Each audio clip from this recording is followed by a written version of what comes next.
It was hard fought, and it wasn't very pretty, but the Steelers got the job done. A nice 27-24 victory in Tennessee. Emerge. Welcome to the Steel City. Is everybody ready to go? It's proclaimed the greatest radio show. Thanks, fans, for tuning into our Steelers recap. This is Week 11. Steelers took on the Tennessee Titans tonight on Monday Night Football. They eked out a victory 27-24.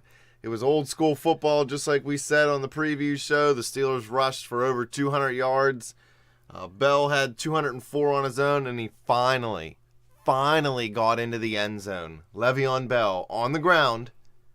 He did it. He found it. He realized it was there, and he got there. Touchdown Steelers. And we called it. But this game was ugly. Woo, man.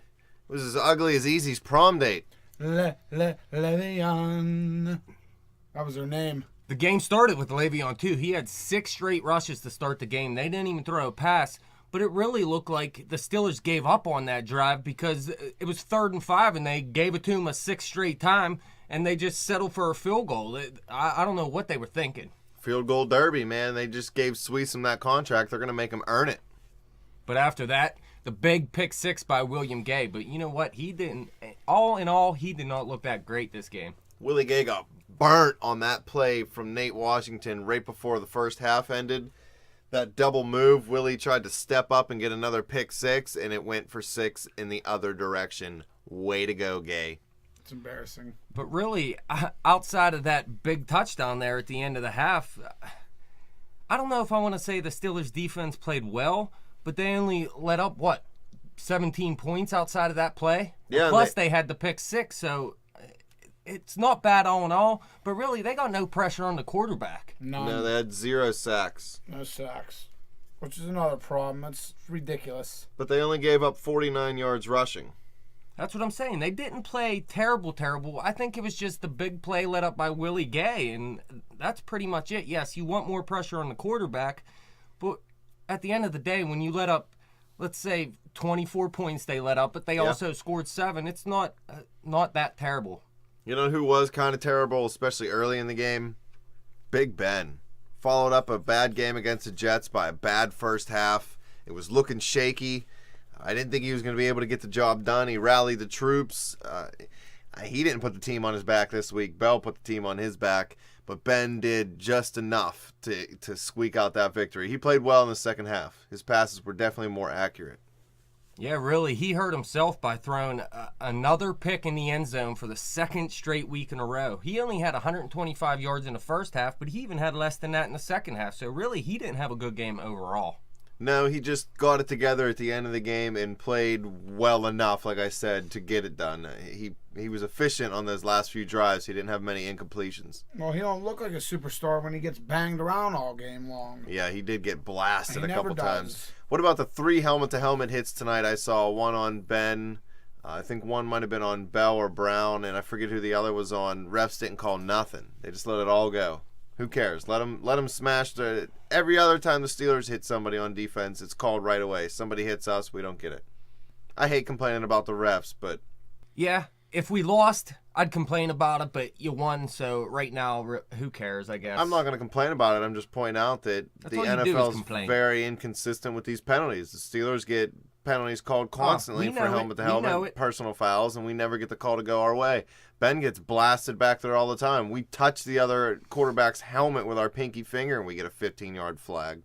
That's been happening his whole career, though. I mean, that's Big Ben's career in a nutshell. Wheezy, your man, your favorite dude ever, who has that weird, I don't even know what you call it on Twitter all the time. 9 catches, 91 yards, and a touchdown. His streak lives. What, the fly dresser? Please believe. He pushed off all night. It looked to me like the only reason he got open is because he was pushing off. Hey, if he can push off and get 9 catches for 91 yards and a touch every week, I'll take it. Yeah, I'll take it. It was another good game by Brown. But let's take a look at the Steelers' second half here. They punted on their first drive, but they were moving the ball somewhat, but then the drive was ended by 2 straight Tennessee sacks. But after that, they went 8 plays, 72 yards, and scored a touchdown. Bell had 52 yards rushing on that drive. And then they went 65 yards on 8 plays and scored another touchdown, the Antonio Brown touchdown. And then their last drive, they went 12 plays and 53 yards to run out the clock. So all in all, in the second half, the offense got the job done. They just really didn't need Ben. Offense finally did what they were supposed to do, finished the game out with the ball. Finished strong. The Steelers held the ball for 39 minutes and 49 seconds. That's crazy in today's NFL. Nobody has that much of a differential in time of possession in today's game because it's all just I score, you score, I score, you score, who gets the ball last. Well, like I was saying, the Steelers' drives all day, they were taking up time. That's one reason they might have only scored. What'd they have, 20 points on the offensive side? Yeah. One reason is because they were holding on the ball for a very long time. Right. It was just ending in 3 points and then the turnover in the end zone, so the points weren't there. And they actually started the game 0-2 in the red zone. Yeah, I was just going to say, the red zone trips, we didn't get the ball in the end zone in the first half, 0 for 2. We were 2 for 2 in the second half, so that kind of helped save us a little bit. You got to put the ball in the end zone when you're in the red zone. Le'Veon got his ball in there. Nice stretch on that play, by the way. Nice. He kept his knee up off the ground. You know, he straightened his legs out. That kid is just amazing out there on the football field with the ball in his hands. He runs through guys. He runs past guys. He runs around guys. What does he do bad? What does this kid do bad? Really, he's the reason our time of possession was so out of whack, almost 40 minutes. It's because we were running the ball so well, and that is also a reason why Ben's stats are so low. You don't need to pass when Le'Veon Bell is gaining 8-9 yards a clip, and he actually had a career high in carries this 33. game. 33 carries. Yeah. So that shows right there that Ben's stats are going to be down and your time of possession is going to be up because he was killing it all day. I was a little surprised with how well we were running the football. They didn't try to feature Bell and Blunt together a little bit more. I don't even think Blunt got a carry, did he? Blunt did not get a touch. That's weird. Whatever. Yeah, I'm not complaining. I'm just saying it's odd. I'm down with Willie Bettis. Willie Bettis. Keep moving. But for the let's take a look at the offensive line. They had a good game on the ground, but then in the passing game, they didn't look good at all. How many sacks did they let up? 5? I think so. I believe it was 5, and I seen 11 hits on the quarterback, so they were having trouble protecting Ben. One of those sacks were on him, though. He held the ball for like 15 seconds or something crazy. Yeah, that happens with Ben sometimes. He likes to hold the ball a long time. But the offensive line struggled in pass blocking, just like you said. Marcus Gilbert always struggles against speed rushers on the outside, so if you can get around that edge, he really can't do anything to save Roethlisberger. He was getting beat up. Near the end of the game, you've seen it was hard for him to get up off the ground each time. That's not what you want happening to your franchise quarterback. Yeah, Miller had a good game. He had 5 catches for 71 yards, but maybe they should have kept him in the block like they have been the past few games. Yeah, they released him out into the flat, and then Ben got flattened. What about you, Easy? If you're playing quarterback, you want to get hit that many times in a game? It all depends. It all depends. I'll take a hit for a 80-yard bomb touchdown. I ain't going to take a hit for that dropped pass. 4.9 yards per pass play for Roethlisberger today. That's not something you want to see. But as long as you get the victory, I guess you can't complain about everything. His counterpart, Mettenberger, actually had a pretty decent game. 263 yards, 2 touchdowns. And he did have that pick 6, though, which hurts. But all in all, for a rookie quarterback against Dick LeBeau's defense, he played pretty well. As long as I don't have to hear John Gruden call it the Battle of the Burgers again, I think I'm going to be pretty happy. Yeah. That was pretty damn annoying. I hate John Gruden. I hope he goes back into coaching just so we don't have to see him on Monday Night Football. And I hope he coaches the Raiders because they're garbage and I want to see him lose. Bleep you, John Gruden. Well, Mettenberger, 263, 2 touchdowns. Of course, one of those was 80 yards for the touchdown on the broken play at the end of the half. And really, outside of that play, I'm pretty happy with how the Steelers played. All right, so our keys to victory in the preview. Easy, your keys to victory were the coaches needed to get the job done. They needed, especially Mike Tomlin, you said the focus was on him. He needed to out-coach Wisenhunt. Do you think he did that tonight? No, but I think Haley made adjustments at halftime, so I'll give Haley the nod. You give the nod to Haley. All right. He made adjustments at halftime. Right. Well, Dash, you said that the Steelers needed to get the job done with Le'Veon. I also said they needed to put put a full offensive game together, and I don't know if they necessarily did that. Ben really didn't lead them down like an elite offense, but yes, I did say Le'Veon would get that going. one drive though. That was a nice drive. He was on point in the second half. He didn't right throw for down. big yards, but he made They big had one throws. nice drive. Yeah, like I said, he did what he needed to do. It wasn't a big game, but it was also because Bell was so good this game. So it's hard to say they put a full offensive game together, but they definitely played well enough to win a game. And my key to victory was I said the Steelers needed to feature Bell and Blunt together. Maybe both of them get 100 yards, and the defense steal a victory for us. Although I was wrong with Blunt not getting his 100 yards, Bell got 200 for the both of them.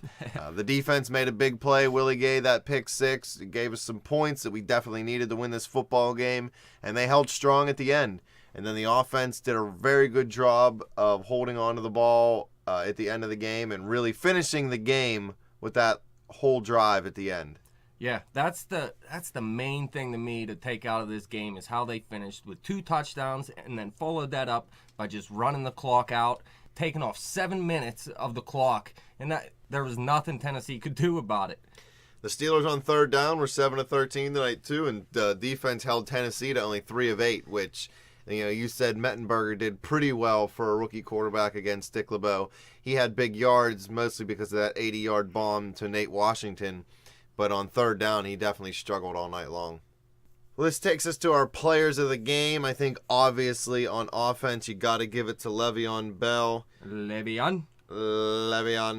He had 33 rushes for 204 yards and a touchdown, 6.2 yards per clip. He dominated the game when he had the ball in his hands. The defenders couldn't stop him. He ran right over most of them. He also had 2 catches for 18 yards, and one of those was a big catch on third down when we really needed it to run out the clock. PPR beast. PPR beast. I wonder what he put up in fantasy tonight. I didn't even think about that. He had to kill it. If you had Bell, you probably won. At first, I thought it was going to be a battle to the kickers. Then it was just all-day Le'Veon. What about defense? Who are you saying here? This is a tough choice because really no one stood out. Willie Gay, yes, he had the touchdown, but he got burnt too.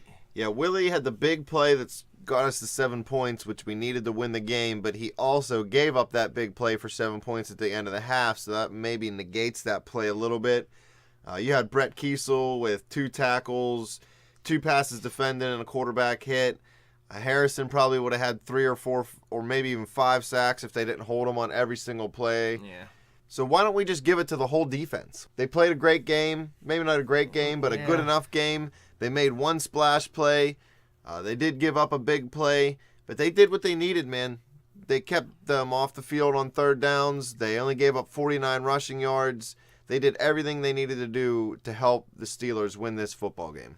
Yeah, they did just enough, pretty much, is what it is. But Only what do we have now? The Steelers are 7-4. 7-4. That puts them in second place, a half game back or something like that of Yeah, Cincinnati. our division's so weird as far as that goes because of that tie. So basically, we're in second place. But Cleveland and Baltimore are nipping on our heels Yeah, at 6 they're and both 4. 6 So and this 4. division is still completely up for grabs. What is nice though, we finally get to go into the bye and come out fresh to. I think New Orleans is a home game. Yeah. Listen, So that's nice. coming out of this bye, Shazier most likely back, Polamalu most likely back, and I'm hearing word that Ike Taylor might even be back after the bye week. That's what we need. If I know we could Ike get- Taylor, go ahead. If we could get Ike back, that is huge for this defense. I know you were probably just going to say, I know a lot of people don't think Ike is the greatest defensive back in the world, but he's the best one on our team right now. Yeah. And if we could get him into the mix and get him ready for the playoffs, he's not going to be himself when he comes back, the first week or two. But if we can, manage to get into the playoffs and get Ike playing back to at least his level, I think we got a shot. Not a great one, but a shot. We have just as good a shot as anybody else in this division, if not a little better, because I still say Cleveland and Cincinnati are choke jobs waiting to happen. These 2 games against Cincinnati this late in the season are huge, too. These are both, I'm going to say Easy's favorite word, de facto playoff games, just like we said they were going to be at the beginning of the year. Do you know which game's at home, the first one or the second one? No? I think we actually play better on the road. versus Cincinnati. I always seem to remember beating Cincinnati on the road. I actually went to a playoff game where we beat them and Carson Palmer tore his ACL. I went to a game at home against Cincinnati, and Palmer threw for like 4 touchdowns and Ben threw 3 picks, and we lost. I believe it. So it wouldn't surprise me if they split, but split on the road, even though the Steelers do not look half as good on the road as they do at home. The first game is at Cincinnati. Okay, so hopefully we pull that one out. The last game of the year is against the Bengals at home. That's huge. Yeah, that could be for the division. It probably will be. I mean, that's how football works out. The Steelers are on pace for, I'd say, anywhere from a 9-7 to 11-5 season if they continue to play the way they have. Let's see if we can get some of these guys healthy in the bye week. The defense rest a little bit. Some of those guys are old. It'll be good to get their legs a week of rest. Let's get prepared. We got New Orleans coming out of the bye. The Steelers are pretty good coming out of the bye week. New Orleans isn't what anybody thought they were going to be. Are they First place. Are they in a 3-way tie? No, I think they're in second at 4-6. Their tiebreaker makes them in second. Atlanta and Carolina lead the division together at 4-6. There's going to be a 6-10 team that wins the division this year. The Saints aren't very impressive outside in the cold weather. So I'm not. No, they're not. I'm not Let's hope it snows. as worried about this game as some people might think you should be. Mind. 2 weeks looking out. W. We already got him. I hope you're right, man. 8-4. If we can go to 8-4, that's huge. Yeah, that would be really, really big for the going into the rest of the 12-4. Win against the Saints next week takes care of that Jet loss. They could beat the Saints after. Yeah. They could beat the Saints. That would make a Jet. I'll have to agree with that right there because I think I actually picked them to lose to the Saints in that game coming out of the bye. I think you picked it. That was where we split. You picked them to win, and I picked them to lose. Oh, I don't remember. It was too long ago. 8 weeks. Le'Veon. Get money. Well, what a great victory tonight, guys. It was a good time sitting here watching the game with you. A little intense for most of the game. The Steelers squeaked one out, 27-24. Thanks, fans, for listening. You can follow us on Twitter at bet_the_spread. Check us out on Facebook. Check out our YouTube channel. We will have a show next week for you. Even though the Steelers are on the bye, we'll put together something. We'll talk some Steelers, some Pirates, some Penguins. We'll give you a little near-season end preview of the NFL playoffs and set up the playoff picture for you and let you know where the Steelers and all the other teams are. Putting pressure on me. Yeah, you better believe it. Hey, your Arizona Cardinals are still a legit Super Bowl contender over there. Drew Stanton's not too shabby. That's what I hear, but you know what? I am not buying it. Drew Stanton is not going to win a Super Bowl. Yes, they're my Super Bowl pick, but that was when Palmer was healthy.